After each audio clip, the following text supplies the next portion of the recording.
Good evening, ladies and gentlemen, and welcome to another edition of Sirhan on X, coming to you live from Cincinnati, Ohio, in the United States. Hope everyone had themselves a wonderful 20th of May 2025.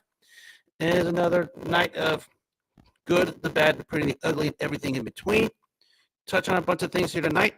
Warmer weather here in Cincinnati, but all of a sudden the rain came back. So hopefully everyone stays safe in these rainy conditions. It's getting a little annoying that we're getting all the rain here in whatever parts of town you're in, because I'm sure that there's a lot of it that's going on all over the place, and we had with some storms on top of it also. So hopefully everyone's had themselves a wonderful day. I'm going to get right down to it. Start with what took place earlier today. It was the NFL officially voting on one thing. More votes, of course, later this week. It was the allowance for NFL players to partake in flag football for the 2028 Olympics. I don't have a problem with it. And the U.S. is probably going to win by a record margin, the equivalent of what you see in Madden, because we know American football is built for the American public and the United States of America. So whoever they put out there is probably going to win and win big. And that's what I expect moving forward with this particular games whenever they do play it in the 28 Olympics. But I don't have a problem with it. Gives them something to do, gives them something to be preoccupied. It's flag football, it's not tackle football. So hopefully nobody gets hurt out of it. So we'll see where this one goes. I expected this one to pass. It basically passed almost unanimously, which is something I never thought would happen. But we will see where this one goes. But the NFL passed this rule today, and we'll look forward to the 20 Olympics. Probably U.S. gold medal is going to probably be a wipeout. Question is, who's going to be the participants in it? You know, Joe Burrow came out today and said he would be a part of it if he would give the opportunity. I'm sure a lot of people would, but it should be a U.S. wipeout. Everybody knows this. I mean, this one's gone all over the place, but I don't have a problem with it myself. Also, of course, coming up tomorrow is two other votes. The first one, of course, is the seeding the playoffs 1 through 7. I said the other night, I'll say it again, I have mixed feelings about it. But if you're good enough to win 11 to 12 games in your regular season, you should be able to win regardless of where you play at. So that's going to probably be voted on. I believe that they said the vote's going to be tomorrow. And of course, the HubPub is everyone wanting the tush push ban, which I think is just a stupid idea to begin with. I don't get what the concept is of banning something like that. If it's for a so-called competitive advantage, I don't know what competitive advantage you're going to get out of it, simply because the team that's basically the target of this is the Philadelphia Eagles, but they're good enough to where they're going to adjust it on the fly. When you have, you know, the quarterback like Jalen Hurts and a running back like Saquon Barkley, they should be able to adjust accordingly. So we will find out where this one goes. The votes should be in tomorrow, and we'll see how both goes. The seating one, I think, is 50-50, but there's a strong push for Roger Goodell to have that rule ban the tush push. So, but we know that's going to set sparks all over the place, the good, the bad, the pretty, the ugly. So good luck with that one. Another one that was talked about today about the NFL, what comes from Commissioner Roger Goodell, is, of course, the expansion of international play, having games abroad. Now, for all the international people out there who can't travel to the States or for whatever reason, it's probably the good news. But for the NFL and the players' perspective, I don't know how this will end, because it's already a problem. It's already abuse at this point, and you're trying to get that abusive to where you're going to have a game a week on foreign soil, especially if you have games in weeks, the second half of the season, like weeks 10 to 18, where now you're talking about playoff positioning, and all of a sudden you're going to have games played overseas versus games that are played here in the States, where the games should be played on a home field advantage. If you're talking about playoff caliber games abroad, that's not a good look. I mean, you're talking about potential tiebreakers. head-to-head, we're basically the one team that gets a head-to-head tiebreaker, but the claim is going to be from the opponent, yeah, we had to travel on foreign soil. Not sure where this one's going to go. If Roger Goodell wants to go down that route, good luck with it, because it's not going to end well, I think, for him or the entire NFL. The international followers down there will probably be happy because they have games to go to and see NFL games in person, and I get they want to market the product. But it's not a good look for the NFL, in my opinion, simply because, you'd rather have the games played on whoever turf it is, and you talk about potential tiebreakers, head-to-heads, et cetera, et cetera. That's where I think the problem lies within the NFL going abroad for more than a handful of games. So to do it on a weekly basis, have one game a week abroad, I don't think is a good look for the NFL. Especially talk about big-time games down the stretch where you talk about playoff positioning, playoff seeding, tiebreakers for playoff seeding, among many others. To have games abroad, I think just ruins the NFL and ruins the product as it is, because you want those games on either on your home field or on somebody else's turf. But that's what it simply comes down to. Head-to-heads, having games on neutral sites is just, something I can't wrap my head around. Remember, they tried this a few years ago with had Kansas and Buffalo played in the AFC title game. It would have been in Atlanta, Georgia, but we know Cincinnati went to Buffalo and smashed them, so it saved the NFL on that day. And speaking of the NFL and Joe Burrow and the Bengals, he comes out with a presser today in some of the most weirdest things I ever listened. When he talked about let's start with this. He talked about the Trey Hendrickson contract. He's right about that. He deserves to be paid. It's time for the Bengals front office to wake up and pay him. I mean, do I think he will? Or do I think the Bengals will pay him? Probably not, because we know how the Bengals front office works. It's been that way during the Carson Palmer trade fiasco. Who can forget what Andrew Whitworth said about how the Bengals ownership runs business, because he had a passionate podcast that basically just breaks down how the Bengals ownership works. And here we go once again with it. But he, like all the other people here in Cincinnati, are still having this idiotic gripe about having to play a primetime game in Baltimore for a fourth straight season. And it seems like the schedule's already made out. Why are you complaining about it? Here he is now. He's talking about it because he feels like they need to have to talk about it, not like everybody here in Cincinnati does. I said all along, if you want to rectify this issue, you have a chance Thanksgiving night at the bank in Baltimore. Go out there and win it. I mean, complaining about it isn't going to get you anywhere. I mean, I think next year you may have that home game between the two teams in Cincinnati on prime time more than possible. But what is complaining going to do you guys at this point? I mean, I don't get why you guys want to feel the need to complain and say the things the way you do about the NFL scheduling, because it is what it is. We know the NFL's in this thing for dollars. We know the NFL's in this thing for many things. We know when Baltimore plays a night game, especially against Cincinnati, where the last year's game in Baltimore was a ratings bonanza. We know that's why that happened. But at the same time, you've had 3 straight primetime games in Baltimore. You've lost all 3, and basically Baltimore can have that game at home whenever they want. And for your star quarterback to make that kind of egregious and idiotic claim the way Joe Burrow did speaks volumes as to why this thing is not taken seriously when it comes to the fandom, as well as now their franchise quarterback, or so-called franchise quarterback. So, again, NFL scheduling is weird. I get it. I'm not a fan of the Thursday night game, never have been. I get it for Thanksgiving Day because it's the tradition. Understood. But to complain about going to a specific place where you've lost 3 times the last 3 years, the way Cincinnati has lost to Baltimore, Joe Burrow, as well as everyone affiliated with the Bengals organization, from the ownership to the fans, among many others, has no room to speak on it. Their best bet at this point is to simply can it and get ready to go to Baltimore Thanksgiving Eve. And if you want to have a leg to stand on, go out there and win that game. There's a possibility they could, because it is the NFL. But complaining about a game in Baltimore where you've lost 3 straight and 4 of your last 5, the way Cincinnati has, they don't have a leg to stand on regarding the issue. And now you're resorting to having your franchise quarterback speak on the topic. Says a lot. It's just something that doesn't look good for him or anyone. I get it. The scheduling at times can be real weird, especially now you talk about the Thursday nighters, the holiday games, international play, which I've already alluded to. I'm not a fan of.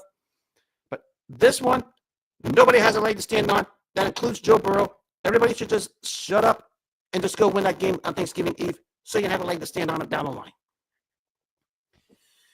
Now we're going to, speaking of people who don't have a leg to stand on, especially here in Cincinnati. This was presented to me this morning. I didn't get a chance to respond to it because I wanted to sink this in a little bit because given the individual, I have mixed feelings about. This particular fan base, it says some of the wildest things. I mean, you talk about the fans and the super fans. One of the key people I've never been fond of because of how she carries herself is none other than Kelsey Conway. We know Kelsey Conway is an arrogant prick who throws things in your face. That's what she likes to do. And when somebody named Jordan Schultz, I forget what the network he works for, basically broke out the Shamar Stewart story, and Kelsey Conway took exception to it, now all of a sudden Kelsey Conway got defensive about it, and now the Bengals fans decided to pile on the whole situation. Well, let me break this down here real quick. The news came out that Shamar Stewart, the first-round draft pick, was holding out because of contractual issues. He wants to be paid a respectable amount of money. Who doesn't, especially when we talk about a rookie here in Cincinnati, especially because, the Bengals don't like paying guys, perception-wise. But when Kelsey Conway basically went at Jordan Schultz the way she did, basically hated my point about who Kelsey Conway is. Well, let's start with this. I'll give her one thing and one thing only. She doesn't bring herself down to Bengal fandom level, and she tells it like it is. So I'll give her that. That's the only thing I'll give her. But she has this cowardice and throw-your-face type attitude that ruins her credibility and ruins the person that she is. And that's why I don't deal with her. That's why people don't deal with her. And now she's on her X platform.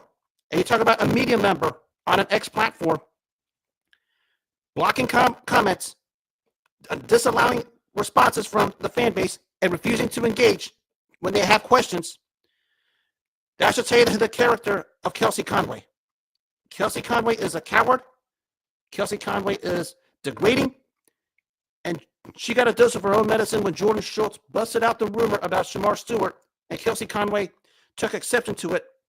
But we all know, even though she tells the truth a lot of times, and I'll acknowledge that, I'll give her one thing. She doesn't bow down to Bengals fans, and that's the only good thing I can say about her, because a lot of the Bengals fans and those super fans like Zim, Drew Garrison, and the captain, among others, want people to bow down to them.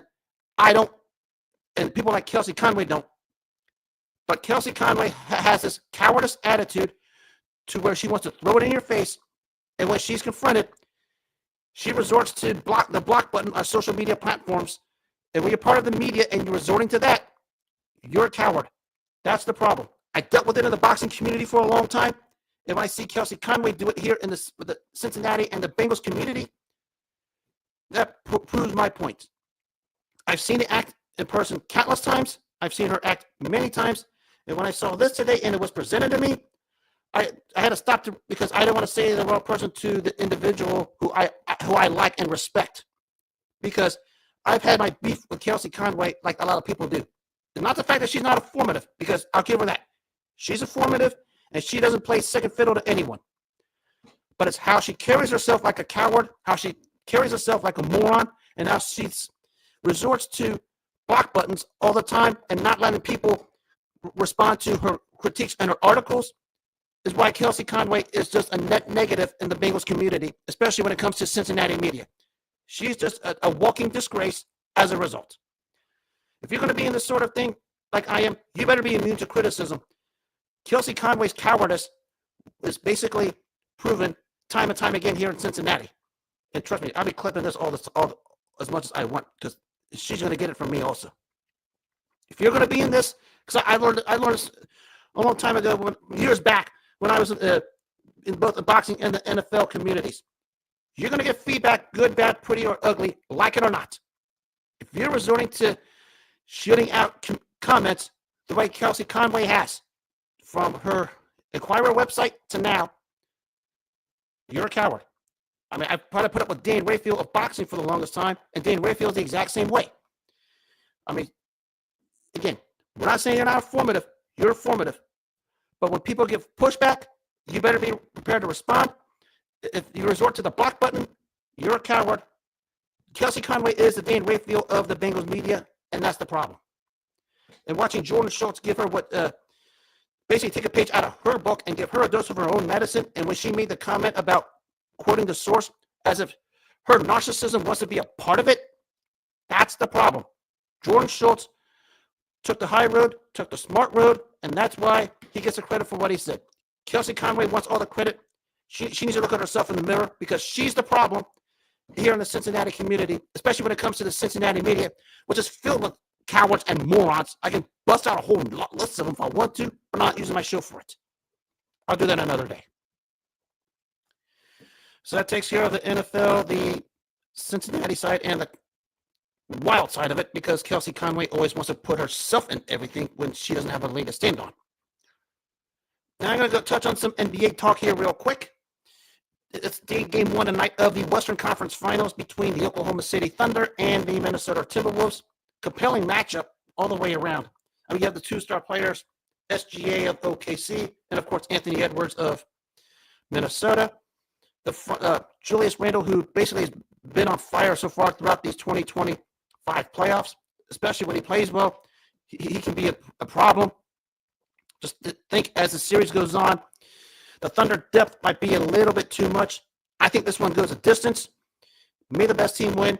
I think it's a real intriguing matchup because they're basically in the same division, if I'm correct. If I'm correct, are they the same division? Yeah, they're in the same division.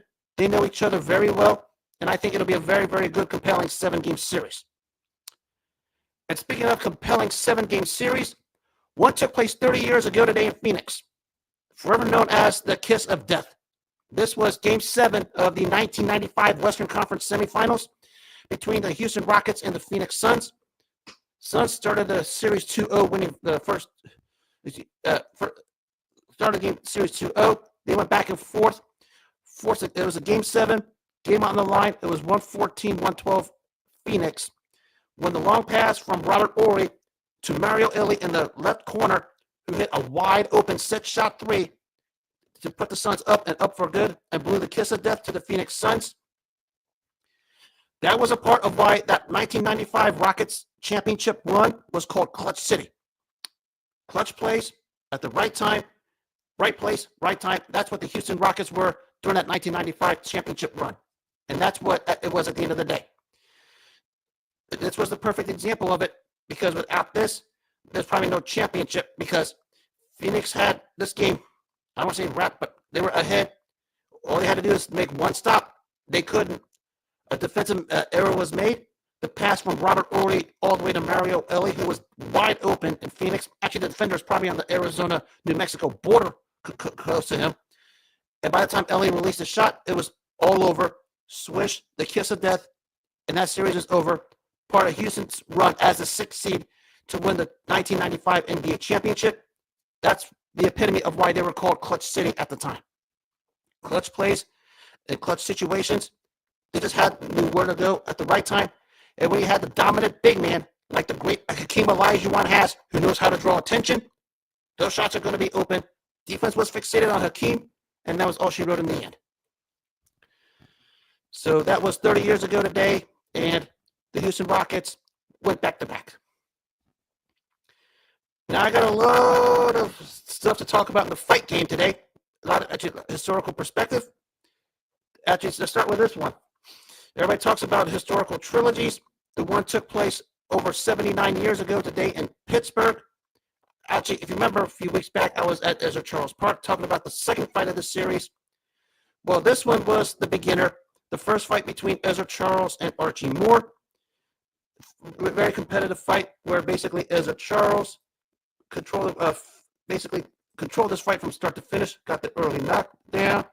Basically, it was classified as an upset simply because Moore was the premier light heavyweight, and Charles began his career as a middleweight, made his move to light heavyweight, and basically stunned Moore It basically a contrasting styles matchup. It was basically the case of puncher versus boxer.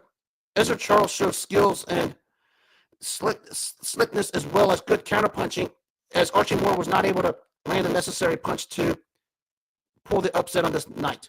Ezzard Charles won the first of the 3-fight series.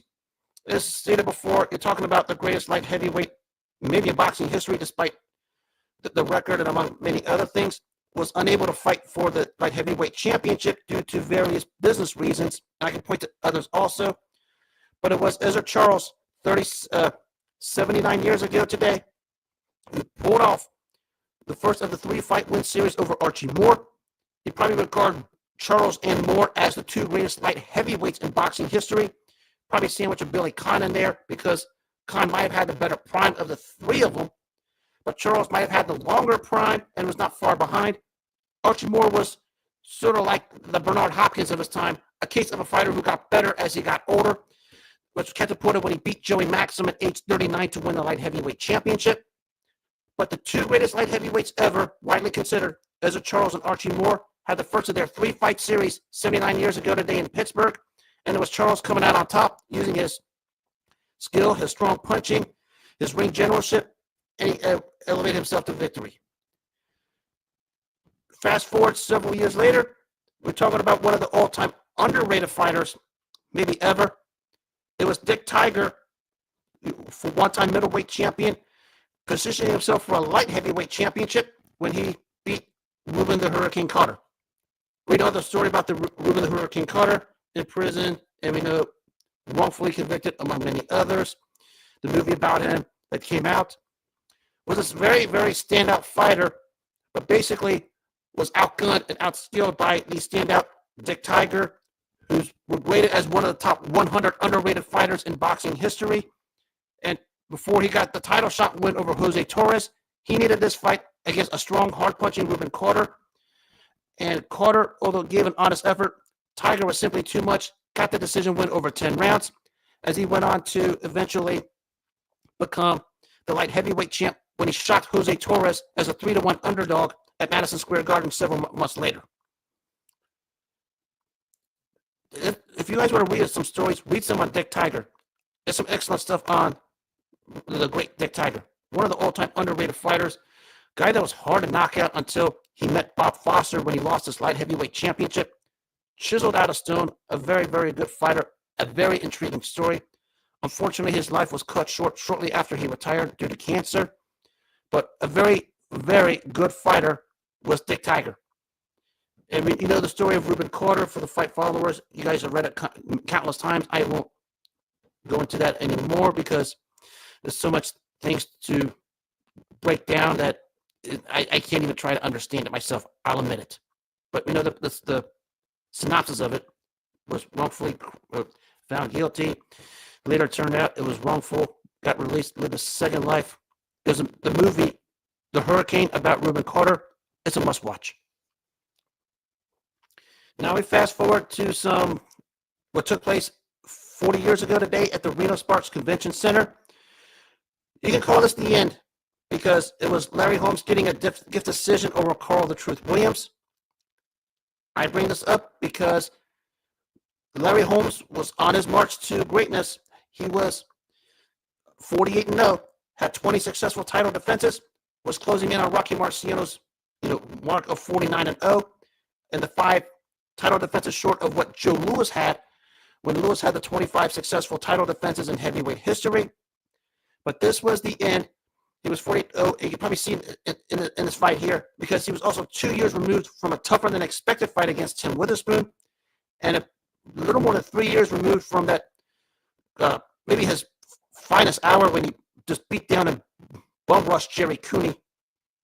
But in this particular fight, it was like Carl Williams out Larry Holmes. Larry Holmes did everything what Holmes used to do to fighters, but somehow Holmes winds up getting the tough majority decision win in a fight that still has people outraged over the outcome of it. That some people thought Carl Williams should have been given the decision. Williams was a solid fighter, not necessarily known for his chin, but had the showcase ability on this fight to show how good he could have been had he stayed out a straight and narrow, which he didn't, because that chin failed him in many, many big fights, most notably 3 times against Mike Weaver, 3 times against James Quick Tillis, twice against Jesse Ferguson. Of course, he was floored twice by Tommy Morrison, 1 time by Mike Tyson, among many others. But had decent ability, showed it on this night, just didn't get the decision against Larry Holmes. But this was the end of a magnificent run for the great Larry Holmes from 78 to 85, 7.5 years, 20 successful title defenses, because it was shortly after that he would lose his championship to Michael Spinks in the first of their 2 fights, which basically ended his reign. But still, his place in history is secure. Probably a top 7 all-time great light heavyweight. Excuse me, a top 7 all-time great heavyweight was Larry Holmes. And that jab of his, arguably the greatest in boxing history. No one could ever come closer within that range.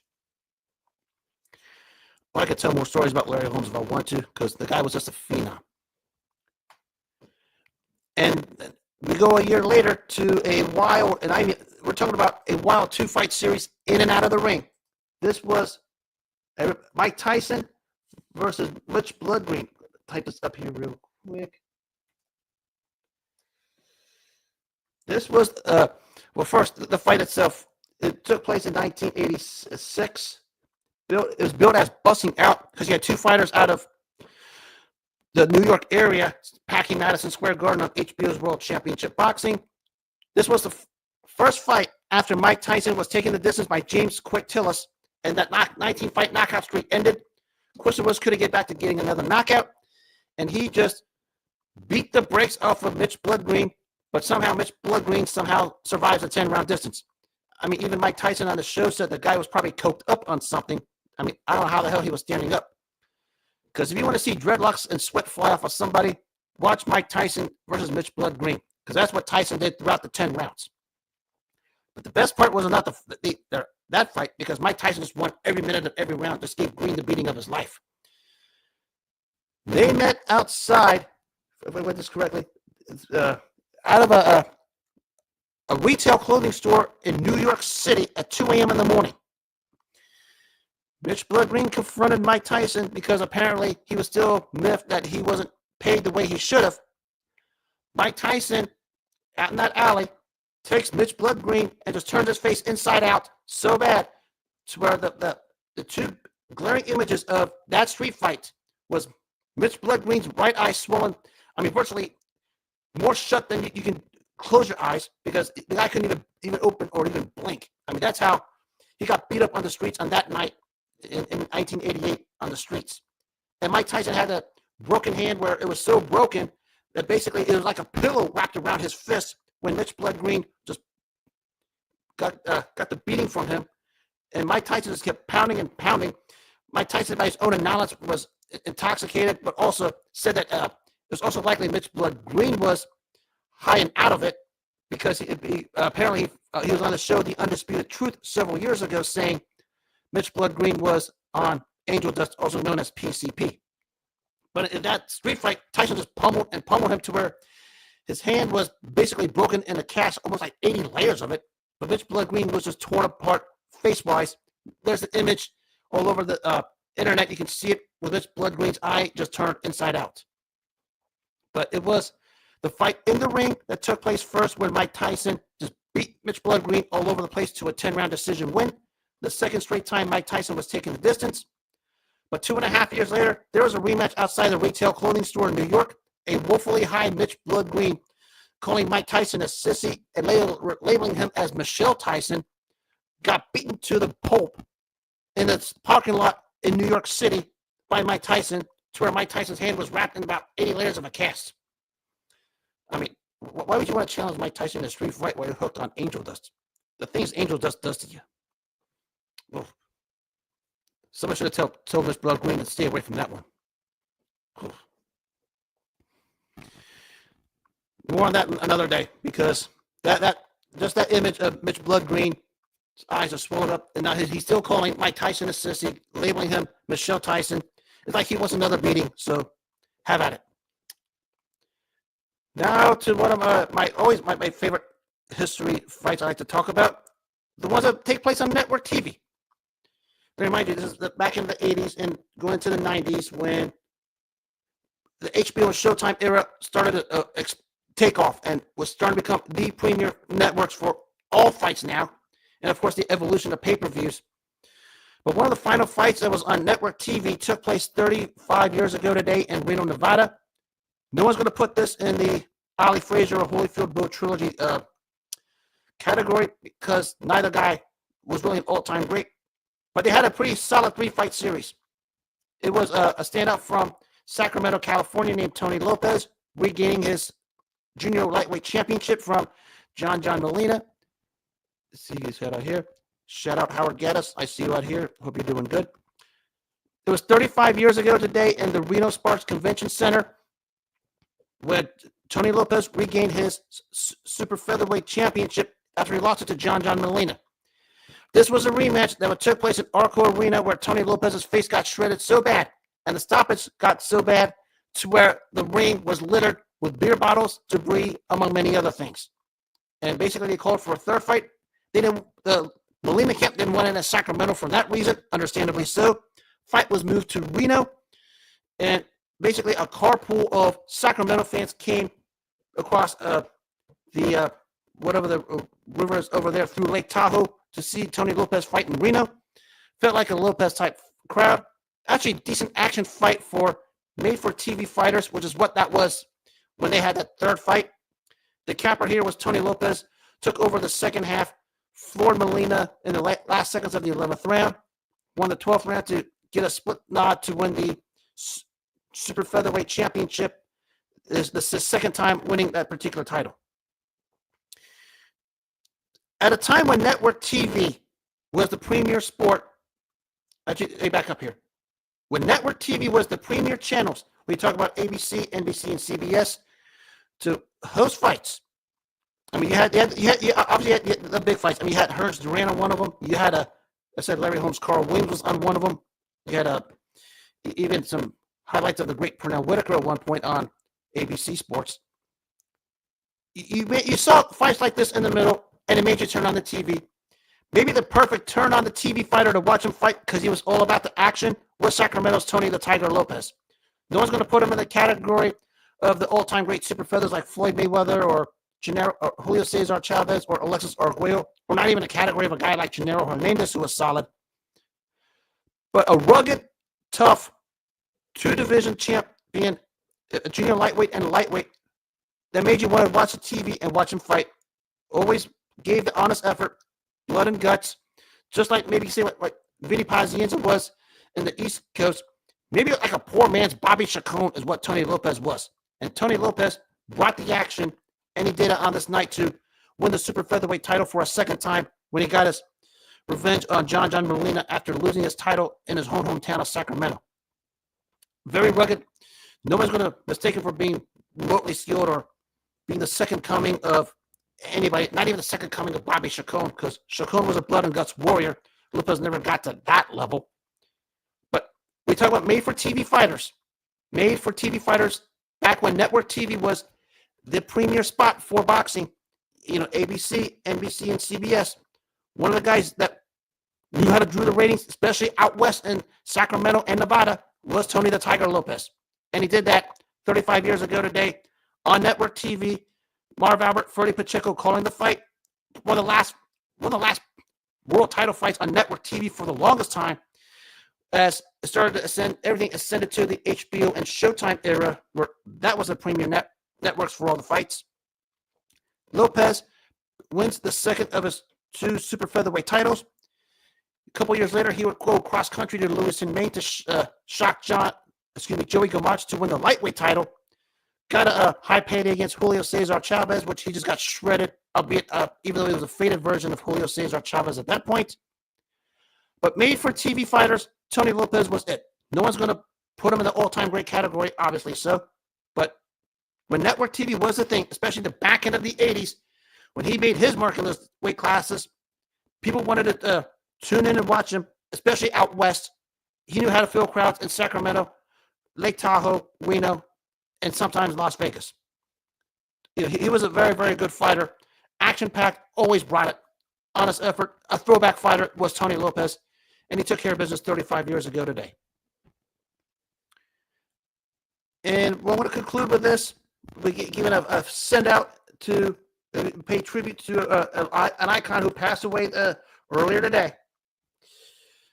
This was Nino Benvenuti, also known as Giovanni Nuveni, arguably one of the premier fighters that come out of Europe during his time. Long-time world middleweight champion. Had many, many big wins of his career. Passed away earlier today. May God rest his soul, and condolences to his family. A very, very distinguished career in Italy and Europe. You're talking about a long-time Italian middleweight champ, two-time European middleweight champion, won a world championship, was an undisputed super welterweight champion, and a two-time undisputed middleweight champion at a time when the two-belt era was basically you won both titles and you was the man. Nino Benvenuti was the man for the longest time when you talk about fighters out of Europe, especially out of Italy. Maybe the greatest Italian fighter in boxing history. I'm not talking about Rocky Balboa. That's a different story. I'm talking about the real deal. When you talk about Nino Benvenuti. Victories over fighters like, for the 3-fight series with the great Emil Griffith, where he won 2 of those 3 fights. You had a tough fight with Dick Tiger in the middle there. And among many others. Maybe his coming out party, you have to go all the way back. This is back, if I scroll this up here correctly. We're going all the way back to 1965 when he beat Sandro Magnuzzi in an all-Italian fight to win the super welterweight championship, and that put him on the map. He fought one of the guys that fought anywhere and anyone, anytime. Definitely a premier legend during his era. Basically, his career ended when he had 2 more chances to win the middleweight championship. Actually, he lost it to Carlos Monzon in 1970. Had a chance to regain it a year later. Was stopped in 3 rounds, which is basically his last fight. But one of the premier middleweight fighters, actually, in one of the publications, I can't remember which, labeled Nino Benvenuti as a top 10 all-time great middleweight. The record speaks for itself. Twice was an undisputed champion in that weight class. Also was undisputed at super welterweight. Fought anyone and everyone he could. A terrific fighter. A terrific, especially from the country of Italy, as well as all over the European continent. And it was today the world said goodbye to Nino Benvenuti. A terrific, terrific fighter. I don't talk about European fighters as much as I would like to. I think I should, especially a guy like him. It's guys like him that everyone needs to at least respect what they did in the ring. We get caught up in all the mainstream guys. I get it. But at the same time, Nino Benvenuti was simply a terrific fighter. May God rest his soul. Got to come in here. Oh. Shit. Okay. Thank you for reminding me. So at this point, I'm going to go ahead and wrap this up here. I hope everyone had themselves a wonderful rest of the day. Good night. Take care of yourselves, and God bless.